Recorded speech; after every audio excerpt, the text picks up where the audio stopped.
Hello guys, কি অবস্থা সবার? আশা করি সবাই ভালো আছেন।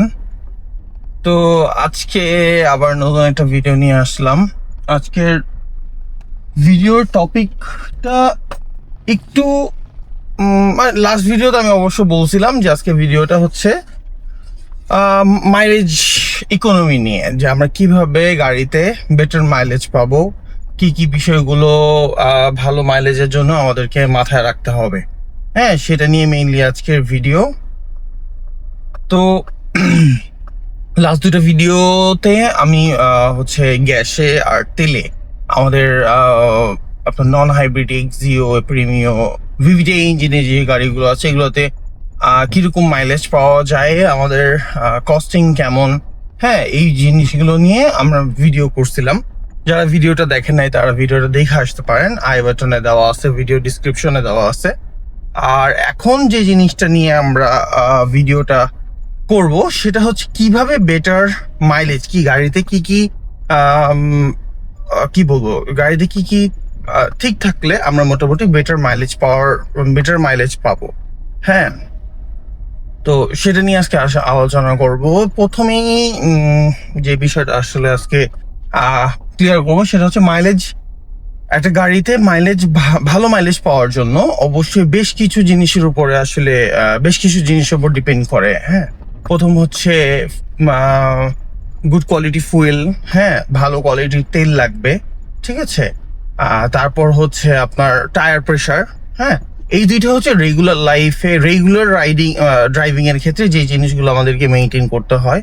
আর এছাড়া হচ্ছে যেগুলো মেইনটেনেন্স এর মধ্যে পড়ে সেগুলো হচ্ছে মোবিলটা প্রপারলি চেঞ্জ করা।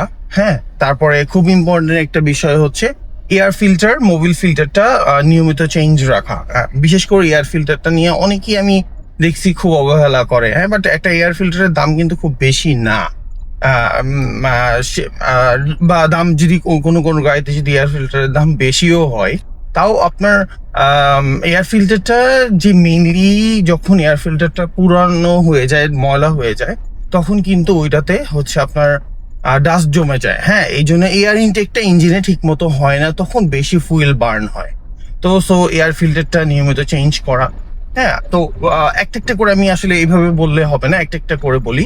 প্রথমে হচ্ছে যেটা আমাদের রেগুলার বেসিস চেঞ্জ করতে হয়, সেটা হচ্ছে রেগুলার বেসিস মেনটেন করতে হবে, সেটা হচ্ছে ভালো ফুয়েল আর হচ্ছে টায়ার প্রেশার। তো ভালো ফুয়েল, বাংলাদেশে ম্যাক্সিমাম পাম্পেই এখন আসলে তেলের ভেজাল আছে, ঠিক আছে। সবাই হচ্ছে আপনার তেলের সাথে কিছু না কিছু মিক্স করতেছে।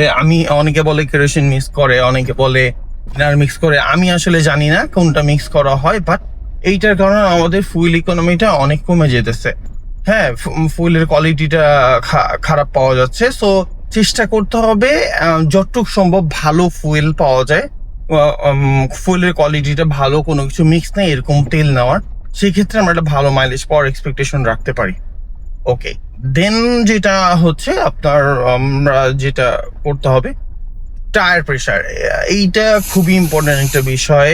যদি আপনাকে ভালো মাইলেজ পাইতে হয়, সেটা হচ্ছে টায়ার প্রেশারটাকে অবশ্যই ভালো রাখতে হবে। টায়ার প্রেশার ঠিক রাখতে হবে। আপনার গাড়ির টায়ারের সাইজ অনুযায়ী যেটা রিকমেন্ডেড টায়ার প্রেশার, সবসময় সেইটাই রাখাটা বেটার। হ্যাঁ, যার যার যে গাড়ি সে অনুযায়ী যে সাইজের আপনার টায়ার লাগানো আছে সেই অনুযায়ী টায়ার প্রেশারটাকে সবসময় মেনটেন করতে হবে। এতে মোটামুটি ভালো একটা ফুয়েল ইকোনমি পাওয়া যাবে। ওকে, এরপর হচ্ছে যেগুলো এগুলো হচ্ছে রেগুলার আমার গাড়ি চলার ক্ষেত্রে রেগুলার একটা যেটা আমাকে মেনটেন করতে হবে। এরপরে যেটা আমাদের মেইনটেনেন্সের ক্ষেত্রে, হ্যাঁ সেটা হচ্ছে প্রথমে যেটা বললাম যে মোবিলটা নিয়মিত চেঞ্জ করতে হবে। যতটুকু আপনি যে মোবিল ইউজ করেন সেটা যতটুকু যে কয় হাজার কিলোমিটার চালানোর কথা, সেটা চালানোর পর ওটা চেঞ্জ করতে হবে অবশ্যই। দেন হচ্ছে এয়ার ফিল্টার, মোবিল ফিল্টার দুইটাই চেঞ্জ করতে হবে। তাহলে মোবিল ফিল্টারটা যখন আমরা মোবিল পাল্টেছি প্রতিবার মোবিল ফিল্টারটা চেঞ্জ করে নেওয়ার চেষ্টা করব। আর পাশাপাশি হচ্ছে সেটা হচ্ছে যে চেঞ্জ করা, এয়ার ফিল্টারটা অবশ্যই চেঞ্জ করা। হ্যাঁ, এই আপনার ইঞ্জিনে যদি ফুয়েল এবং অয়েলের মিক্সডটা ইনটেকটা ঠিক মতো না হয়, তাহলে কিন্তু গাড়ি বেশি ফুয়েল কনজিউম করবে। সো অবশ্যই এয়ার ফিল্টারটা চেঞ্জ করা এবং সম্ভব হলে কিছুদিন পর পর এয়ার ফিল্টারটা একটু পরিষ্কার করানো, ঠিক আছে? এই আর দেন হচ্ছে আরেকটা ইম্পর্টেন্ট বিষয়, সেটা হচ্ছে আমার গাড়ির অল ওভার ইঞ্জিনের সবকিছু ঠিক আছে কিনা এটা জানা। আর এর আগে একটা ভিডিওতে আমি যখন গাড়ির মেইনটেনেন্স সম্পর্কে, মেইনটেনেন্স কিভাবে করব সেই ব্যাপারে যখন একটা ভিডিও দিছিলাম, তখন একটা ভিডিও দেওয়া আছে যে কিভাবে হচ্ছে কি কি বিষয়গুলো ক্লিনিং করাইতে হবে মেইনটেনেন্সের সময়। ওইটাও কিন্তু ফুয়েল ইকোনমি ভালো পাওয়ার একটা ইম্পর্টেন্ট একটা পার্ট। হ্যাঁ, যেমন ওই ভিডিওতে আমি দেখাই দিছিলাম, যারা ওই ভিডিওটা দেখেন নাই দেখে নেবেন। তাও আমি এখানেও বলে দিচ্ছি যে যখন আমরা সার্ভিসিং করাই গাড়িটার, তখন অবশ্যই যে জিনিসগুলো ক্লিনিং করাতে হবে, যেগুলো চেঞ্জ করার বিষয় না, সেগুলো হচ্ছে ক্লিনিং করানোর বিষয়। ফার্স্ট হচ্ছে আপনার গাড়ির স্পার্ক প্লাগগুলো। হ্যাঁ, স্পার্ক প্লাগগুলো ক্লিনিং করাইতে হবে। সবসময় স্পার্ক প্লাগ তো আর আপনি মোবিল পাল্টানোর সময় বা মেইনটেনেন্সের সময় পরিবর্তন করবেন না। ওটা যেহেতু ওখানে কার্বন জমা হয়, সো ওটাকে পরিষ্কার করাতে হবে।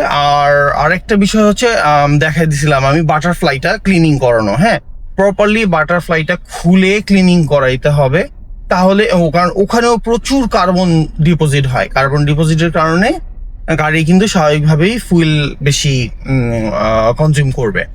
এরপর আরেকটা যেটা বিষয় হচ্ছে, গাড়িতে ম্যাক্সিমাম গাড়িতেই, সম্ভবত সব গাড়িতেই অক্সিজেন সেন্সর থাকে, ঠিক আছে? এটার এক এক জায়গায় এক এক গাড়ির অক্সিজেন সেন্সরের পজিশনটা এক এক জায়গায়। তো যেখানে আপনার অক্সিজেন সেন্সরটা আছে, এইটা অ্যাটলিস্ট 3000-5000 কিলো পর পর ক্লিনিং করানো। হ্যাঁ, তো এটাও একটা ইম্পর্টেন্ট পার্ট ফুয়েল ইকোনমির ক্ষেত্রে। এই জিনিসগুলো যদি আমরা প্রপারলি মেনটেন করতে পারি। হ্যাঁ, আর আরেকটা বিষয় হচ্ছে গাড়িটা কি, যেহেতু আমাদের ঢাকা শহরে ঢাকা শহরে না, শুধু পুরো বাংলাদেশে যে পরিমাণ রাস্তায় ধুলা বালি ডার্ট আছে, তো এগুলো আসলে তো নিয়মিত আমরা তো প্রতিদিন গাড়ি ওয়াশ করা পসিবল হয় না। বিশেষ করে গাড়ির যে আমাদের যে নিচের অংশটা, এটি কিন্তু প্রতিদিন আমাদের ক্লিন করা পসিবল হয় না। কিন্তু নিয়মিত এখানে কিন্তু ডাস্ট, ময়লা কাদা এগুলো জমতেছে। তো এইটা কিন্তু আমার গাড়ির ওয়েটটাকে বাড়াচ্ছে। দ্বিতীয় কথা হচ্ছে গাড়ির যে ফ্রিকশন আছে সেটাকে মানে বাড়িয়ে ফেলতেছে। তো গাড়িটাকে নিয়মিত এই যে ক্লিন রাখার চেষ্টা করতে হবে, বিশেষ করে মাঝে মাঝে যখন সম্ভব হবে গাড়ির নিচের অংশটাকে ক্লিন করানো। হ্যাঁ, তাহলে অ্যাটলিস্ট গাড়িটা স্মুথ থাকবে। এটা আপনার নিজেরাও ফিল করবেন যখন দেখবেন যে আপনার গাড়িটা একটু জ্যাম লাগতেছে। তখন আপনি যদি গাড়িটাকে ফুল ক্লিনিং করান, মাস্টার ক্লিনিং করান, দেখবেন আপনার গাড়ির এমনি একটু স্মুথ হয়ে গেছে, ঠিক আছে? এইটা অনেক ইম্পর্টেন্ট একটা বিষয় ফুয়েল ইকোনমির ক্ষেত্রে, যে গাড়িটাকে সবসময় ক্লিন রাখা, ঠিক আছে? তাতে স্মুথ থাকবে গাড়িটা। আর আরেকটা বিষয় কি, যে আমার গাড়ি যতটা এই সব কিছু যখন আপনি মেনটেন করবেন, তখন দেখবেন আপনার গাড়িটা রানও করবে খুব স্মুথলি রান করার মানে হচ্ছে আমার গাড়ি থেকে আমি বেটার ফুয়েল ইকোনমি পাচ্ছি, ঠিক আছে? কিন্তু আমার গাড়িটা যদি ভার মনে হয় আমার কাছে, তাহলে কিন্তু আমি বুঝতে পারবো যে আমার গাড়ির বেশি ফুয়েল কনজাম করতেছে, আমার গাড়ির বেশি পাওয়ার লাগতেছে। হ্যাঁ, আপনার গাড়ি রান করতে যত কম পাওয়ার লাগবে, তত ফুয়েলটা কম প্রয়োজন হবে। এখন আমি আর স্বাভাবিক একটা বিষয়, ধরেন আমি যেমন একলা এখন ড্রাইভ করতেছি, ঠিক আছে? এখন যদি এখানে 5 জন মানুষ বসে নিয়ে আমি ড্রাইভ করি, তাহলে কিন্তু স্বাভাবিকভাবে ইঞ্জিনকে বেশি পাওয়ার প্রডিউস করতে হবে এবং ফুয়েলটাও বেশি প্রয়োজন হবে।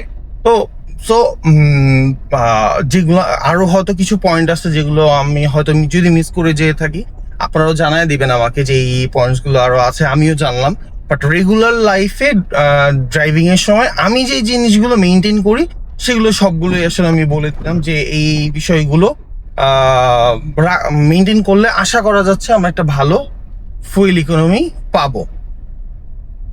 তো তার ফুয়েল ইকোনমি আর বাকিটা হচ্ছে যে আমি বললাম, যারা আরেকটু বিস্তারিত কি কি মানে মেইনটেনেন্সের সময় কি কি করা উচিত, এইটা যারা জানতে চান, তারা আমি এটা নিয়ে অলরেডি ভিডিও করছি, তারা সেটাও দেখে আসতে পারেন, ঠিক আছে? তাহলে মেইনটেনেন্সের সময় আরো কি কি ক্লিনিং করাতে হবে, কি কি চেঞ্জ করাতে হবে, আরো বেটার বুঝতে পারবেন।